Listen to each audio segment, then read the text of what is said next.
చూస్ చేసుకుంటారా? మీ బ్యానర్‌లోకి వచ్చాక సినిమాలు హిట్ అయిపోతూ ఉంటాయా? లేదు. కథల ఎంపిక చాలా బావుంటుంది. ఐదర్ గుడ్ ఆర్ బ్యాడ్ కథల ఎంపిక చాలా బావుంటుంది మీ సినిమాలు. ఆయన ఈ మధ్యలో నీ ఫామ్ తగ్గిందని తిడుతుంటే మీరు ఇక్కడికి వచ్చాము చాలు. ఆ, ఆ, మన మీడియా మిత్రులందరికీ ఎప్పుడు మా గీతార్ట్ సినిమా ఉన్నా GA2 పిక్చర్స్ సినిమా ఉన్నా కూడా మీరందరూ కూడా ఎప్పుడు సపోర్ట్ చేస్తారు. మళ్ళీ ఈ సినిమా కూడా ఈ రోజు నుంచి ఆ ప్రస్థానం స్టార్ట్ అయ్యింది. మీ అందరికీ తెలిసిందే, ఇక్కడ నుంచి ఒక 10-15 ప్రెస్ మీట్లు ఇవన్నీ కూడా ఉంటాయి. సో ఎప్పుడులాగే అన్ని సినిమాలకి మా కోఆపరేట్ చేసినట్టు ఈ సినిమా కూడా కోఆపరేట్ చేసి ఈ సినిమాని కూడా జనాల్లోకి తీసుకెళ్లాలని చెప్పి ముందు ఆ, మా మిత్రులందరినీ కూడా కోరుకుంటున్నాం. అదేవిధంగా అన్ని సినిమాల కన్నా కూడా ఈ సినిమా ఎందుకు ఇప్పుడు నేను బాగా ఇష్టపడుతున్నాను అంటే కనుక, నాకు ఇష్టమైంది ఎప్పుడు కూడా ఫన్. మీరందరూ కూడా చూసుంటారు. ఎంత సీరియస్ విషయంలో ఉన్నా ఏదున్నా కూడా దాన్ని కూడా ఒక ఫన్ గానే, ఒక ఎంటర్‌టైన్‌మెంట్ గానే నేను అరవింద్ గారు మాట్లాడుకుంటూ ఉంటాం ఒక విషయాన్ని.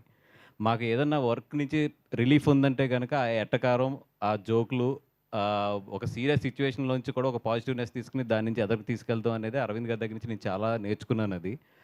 అంటే ఎంత కష్టంలో ఉన్నా కూడా ఒక్క జోక్ మనల్ని చాలా రిలీఫ్ చేస్తది. అట్లాంటిది ఈ సినిమా నేను ప్రామిస్ చేస్తున్నా. GA2 పిక్చర్స్ నుంచి గాని, గీతార్ట్స్ నుంచి గాని ప్రామిస్ చేస్తున్నా. థియేటర్‌లో వచ్చిన ప్రతి వోళ్ళకి బయటికెళ్ళేటప్పుడు మాత్రం బొగ్గ మాత్రం నొప్పి పెట్టే పంపిస్తాం. అదైతే మాత్రం షూర్ 100% అది. అది అరవింద్ గారి గ్యారంటీ, నా గ్యారంటీ, GA2 గ్యారంటీ. కంపల్సరీ బొగ్గ కొంచెం ఇంకా గట్టిగా నవ్వేవాళ్ళు ఎవరికైనా ఉంటే కనుక ఇదేమంటారు స్టమక్ మజిల్ అంటారండి దీన్ని. ఈ 2 మాత్రం నొప్పితోనే బయటికెళ్తారు. అరవింద్ గారు ఎప్పుడు నేను సినిమా తీస్తున్నా కూడా కథేంటి, కథేంటి, కథేంటి అని అడుగుతున్నారు ఎక్కువ. అందుకే ఈ పూట అసలు కథ పెట్టుకోకుండా చాలా జాగ్రత్తగా అరవింద్ గారికి ఒకటే చెప్పాను. సార్ 2 అవర్స్ ఒక అబ్బాయి నాకు కథ చెప్పాడు. అంజి. నేను అతను కథ చెప్పుతుంటే 3 సార్లు కథ కాదు సారీ. ఒక సినిమా చెప్పాడు నాకు 2 అవర్సు. 3 సార్లు నాకు నెప్పెట్టి ఆపమని ఒక టీ తాగి మళ్ళీ కూర్చున్నాను.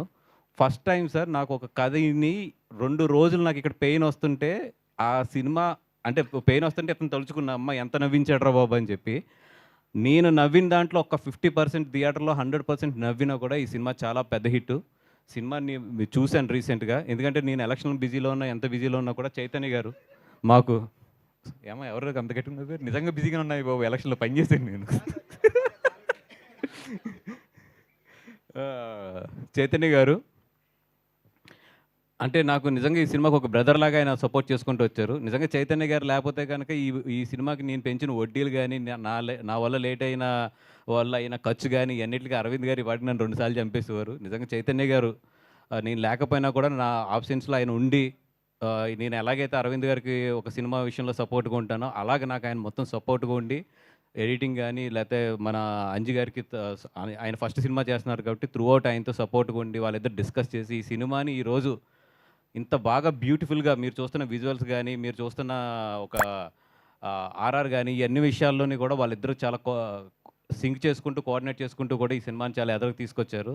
థ్యాంక్ యూ చైతన్య గారు. మీ ఎఫర్ట్ 100% ఇందాక అరవింద్ గారు చెప్తున్నాను నేను మీ గురించి.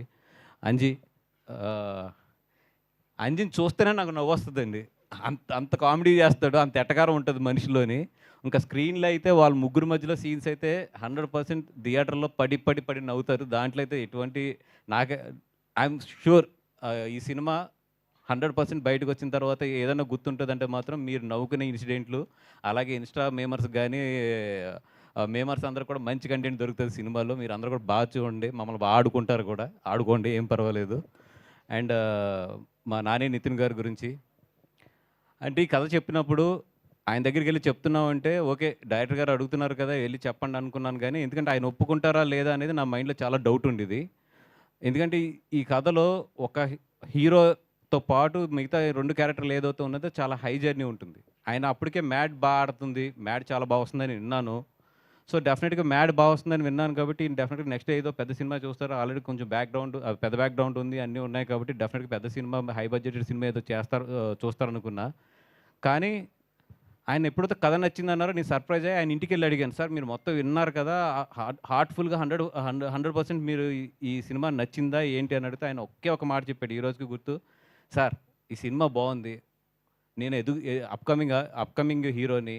ఒక అప్‌కమింగ్ హీరోకి సినిమా బాగుండటం కన్నా కూడా ఇంకేం కావాలి సార్, నాకు సినిమా హిట్ అవుతుంది. అది చాలు నాకు. నేను 100% ఈ సినిమా చేస్తానని చెప్పారు.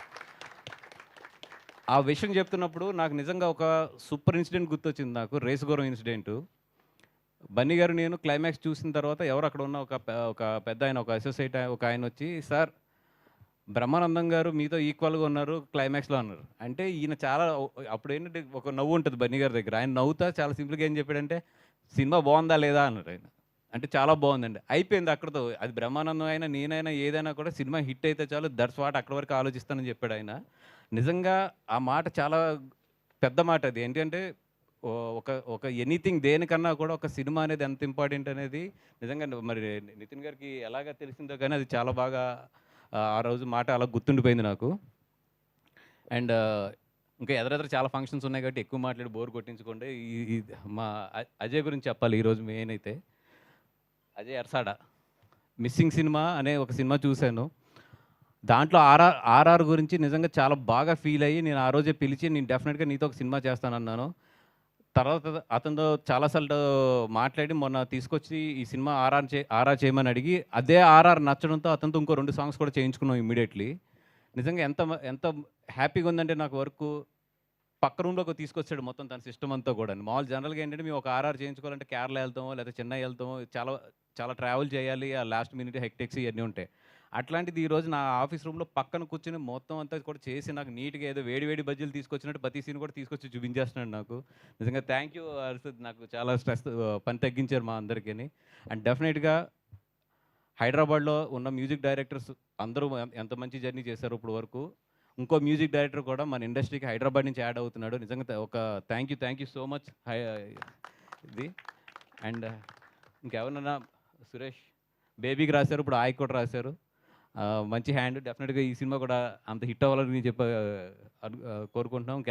మా కసిరెడ్డి అండ్ అంకిత్ గురించి అయితే చాలా మాట్లాడాలి. వీళ్ళిద్దరి గురించి ఇప్పుడు మాట్లాడే కన్నా కూడా నేను టీజర్ రిలీజ్ అయిన తర్వాత మాట్లాడతాను. అందుకని రిజర్వ్ చేస్తున్నా అది. అండ్ టీమ్ మొత్తానికి కూడా all the best and thank you so much. Thank you అండి. Thank you so much. And మీరు చెప్పలేదు మేము ఫ్రెండ్స్ అండి అని. స్టార్టింగ్‌లో